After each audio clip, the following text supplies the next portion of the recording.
Nos hemos visto gratamente sorprendidos, así que enhorabuena.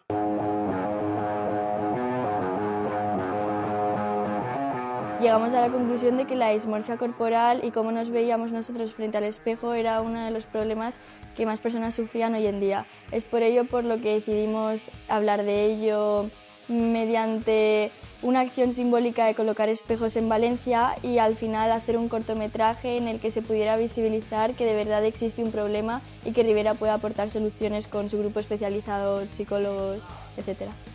Pues la verdad que trabajar con la generación Z, en este caso, para la campaña que le planteábamos y el reto que lanzábamos ha sido toda una oportunidad, porque hemos podido conocer de primera mano qué es lo que le preocupaba a los jóvenes de hoy en día. Hemos encontrado una serie de objetivos que nos hemos planteado basándonos en infraestructura y en muchos otros aspectos que nos han permitido llegar a una conclusión de que es perfectamente factible hacer esto en la Comunidad Valenciana. Lo que más me ha sorprendido de participar en este proyecto es que los alumnos son muy constantes, muy responsables y además tienen una gran capacidad de síntesis y entendimiento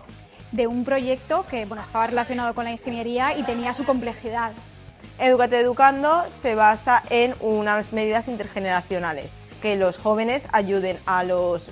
más mayores con las finanzas. Luego un árbol más, una comisión menos, es si tú plantas árboles y haces medidas con el medio ambiente, puede ser que te reduzcan unos intereses y unas comisiones. Y luego la última, que es hipoteco, que son unas hipotecas que pueden cambiar y variar su interés dependiendo de las medidas sostenibles que tiene tu hogar. Espero que haya sido tan estimulante para ellos como lo ha sido para nosotros, sobre todo porque hemos podido compartir su punto de vista, que para nosotros es muy interesante, de aspectos